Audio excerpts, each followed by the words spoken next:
नमस्कार शेतकरी बांधवांनो, शेत शिवार या आपल्या यूट्यूब चॅनलवर तुमचं पुन्हा एकदा स्वागत आहे. तर आपण आज बघणार आहोत साग या वृक्षाची माहिती, ज्याला आपण सागवान इंग्रजीमध्ये टीक या नावाने ओळखतो.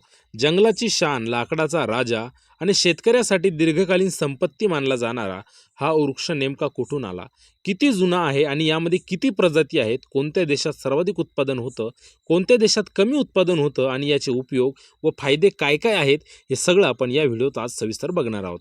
तर चला सुरू करूया. साग वृक्षाचा इतिहास फार जुना आहे. शास्त्रज्ञांच्या मते साग वृक्ष सुमारे 20 ते 30 लाख वर्षापासून पृथ्वीवर अस्तित्वात आहे. हा वृक्ष मूळचा उष्णकटिबंधीय प्रदेशातील असून नैसर्गिकरित्या तो दक्षिण आणि आग्नेय आशिया भागात वाढलेला आढळतो. भारत, म्यानमार, लाओस, थायलंड या देशांमध्ये सागाची नैसर्गिक जंगलं पूर्वीपासून आढळून येतात. भारतात प्राचीन काळापासून राजे महाराजे, किल्ले, जहाजे, दरवाजे, खांब यासाठी साग लाकडाचा मोठ्या प्रमाणात वापर केला जातो. साग वृक्षाच्या प्रजातीबद्दल बोलायचं झालं तर शास्त्रीयदृष्ट्या सागाची मुख्य प्रजाती टॅक्टोना ग्रँडिस ही आहे. याशिवाय टॅक्टोना हॅमेलोटानियाना आणि टॅक्टोना फिलिपिनापिनायासा अशा या दुर्मिळ प्रजाती आढळतात. पण व्यावसायिक लागवडीसाठी आणि लाकूड उत्पादनासाठी टॅक्टोना ग्रँडिस नावाची प्रजाती ही जगभर वापरली जाते. भारतामध्ये म्यानमार आणि थायलंडमध्ये आढळणारा साग हा दर्जेदार आणि टिकाऊ मानला जातो. म्यानमार व थायलंड हे भारताचेच नजीकचे देश. आता सर्वाधिक साग उत्पादन करणाऱ्या देशाबद्दल बोलूया. भारत हा सध्या जगामधील सर्वात मोठा साग उत्पादन करणारा देश आहे. भारतामध्ये मध्य प्रदेश, महाराष्ट्र, केरळ, कर्नाटक, तामिळनाडू, ओडिशा आणि गुजरात या राज्यांमध्ये सागाची मोठ्या प्रमाणावर लागवड केली जाते. त्यानंतर म्यानमार हा देश नैसर्गिक सागासाठी प्रसिद्ध आहे, जिथला साग अत्यंत उच्च प्रतीचा मानला जातो. इंडोनेशिया, लाओस, थायलंड, व्हिएतनाम आणि हे देश सुद्धा साग उत्पादनामध्ये महत्त्वाचे ठरतात.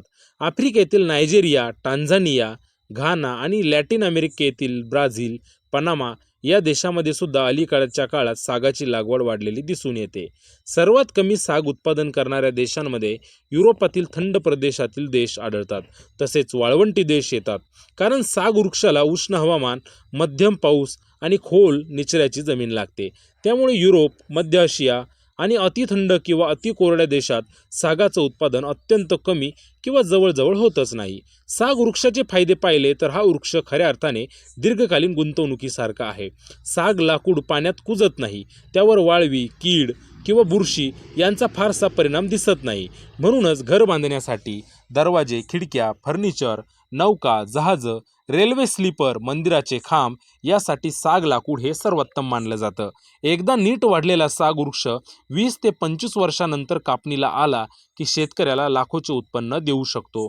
याशिवाय सागाच्या पानांचा उपयोग ग्रामीण भागामध्ये पत्रावळी, छप्पर झाकण्यासाठी आणि काही औषधींमध्ये सुद्धा केला जातो. साग वृक्ष पर्यावरणासाठीही महत्त्वाचा आहे. हा वृक्ष जमिनीची धूप कमी करतो, पावसाचं पाणी धरून ठेवतो आणि परिसरात थंडावा निर्माण करतो. त्यामुळे शेतकरी बांधवांसाठी सागाची लागवड ही केवळ आर्थिक गणितच नव्हे, तर पर्यावरणासाठी सुद्धा शेतीपूरक ठरते. तर मित्रांनो, साग वृक्ष हा लाखो वर्षाचा इतिहास असलेला, जगभर मान्यता मिळालेला आणि शेतकऱ्यांच्या भविष्यास सुरक्षित करणारा वृक्ष आहे. योग्य जमीन, योग्य काळजी आणि थोडा संयम